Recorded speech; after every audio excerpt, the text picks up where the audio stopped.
deciding if he was real or something her mind had invented out of boredom and bad lighting. Then she blinked. "Well," she said, stepping down from the chair with surprising grace, "if it isn't the boy who forgot how to answer his phone." Noah winced. Straight to the point. "No, hello." "You lost your hello privileges," she shot back, brushing her hands together like she'd just finished something important. Harsh. Accurate. There it was, that sharp edge he remembered. Not mean. Just honest in a way that didn't leave much room to hide. He smiled anyway. "You look good." Mia narrowed her eyes. That almost sounded sincere. It was. She studied him for a moment longer than necessary, like she was checking for cracks in the statement. Then, quietly, almost reluctantly. "You don't look terrible yourself." Wow. High praise. Don't get used to it. But the corner of her mouth betrayed her. They ended up staying. It was Mia's cafe, small, warm, filled with mismatched furniture and the kind of quiet charm that made people linger longer than they meant to. She moved behind the counter like she belonged there, which, he realized, she did. "You own this?" he asked. She shrugged, but there was pride tucked into it. "Yeah.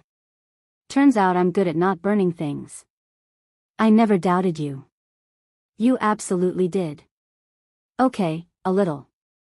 She laughed, and it hit him in the chest the same way it always had, sudden and disarming. God, he had missed that. The conversation came easily, then harder, then easier again.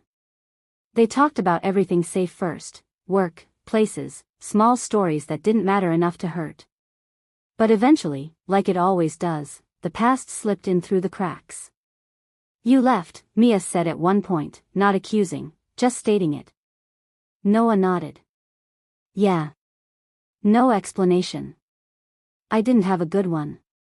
She leaned against the counter, arms folded. "You didn't have any." "That was fair." "I thought," he hesitated, searching for something that didn't sound like an excuse. "I thought if I stayed, I'd mess it up." Mia raised an eyebrow. "So your solution was to mess it up faster?" He huffed a quiet laugh. "When you say it like that." "I'm saying it exactly like that." Their eyes met. And there it was again, that pull. Not just history. Something alive, stubborn, unfinished. Later, after closing, they stepped outside. The street was quiet, washed in soft golden light from the lamps. The kind of night that felt like it was holding its breath. Mia locked the door, then turned to him. "So," she said, tilting her head slightly, "is this the part where you disappear again?" Noah took a step closer. "No," he said, quieter now. "I think I'm done doing that." She searched his face, looking for the flaw, the hesitation, the version of him she used to know. "And why should I believe you?" "Because I came back." "That's not the same as staying." He nodded. "Then let me prove it." There was a beat. Mia crossed her arms, pretending to consider. "You always were annoyingly persistent. Only with things that matter." That landed. He could see it in the way her posture softened, just slightly. She stepped closer too, closing the space between them until it felt charged, like the air itself had shifted. "You don't get to just walk back in like nothing happened," she said, her voice lower now. "I know. You don't get to charm your way out of this." "I'm not trying to." "Good," she said, though her lips curved faintly. "Because it's not working." "Not even a little?" "Maybe a little," she admitted, and that was all the invitation he needed to stay exactly where he was. Close. But not too close. Yet. It happened slowly. Not rushed. Not accidental. Just inevitable. Mia reached up first, her fingers brushing lightly against his sleeve, like she was testing if he'd disappear if she touched him. He didn't. So she didn't pull away. Noah's hand found hers, not grabbing, not claiming, just holding. Like something fragile he wasn't willing to break again. You're still bad at this, she murmured. At what? Timing. He smiled softly. Feels like I got it right this time. She exhaled a quiet laugh, her forehead almost touching his now. You're dangerously close to convincing me. Good. Don't push it. Wouldn't dream of it.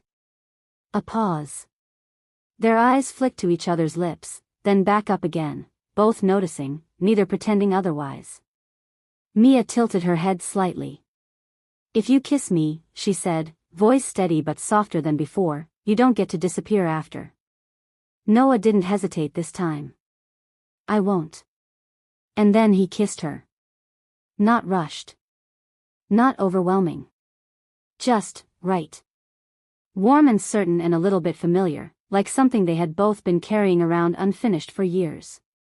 Mia's hand slid up to his collar, pulling him just a fraction closer, not enough to lose herself, just enough to make a point. When they finally pulled back, her lips curved into something unmistakably pleased. Well, she said, a little breathless but pretending otherwise, that was, decent. Decent, he repeated, offended.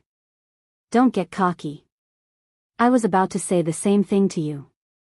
She laughed again, softer this time, her hands still loosely holding onto him like she hadn't quite decided to let go yet. Careful, she said. I might start thinking you're worth a second chance. Noah squeezed her hand gently. I was hoping for that. Mia studied him for one last moment, then leaned in, just enough for her shoulder to brush his, her fingers still intertwined with his. Don't make me regret it, she said. I won't. And this time. He stayed.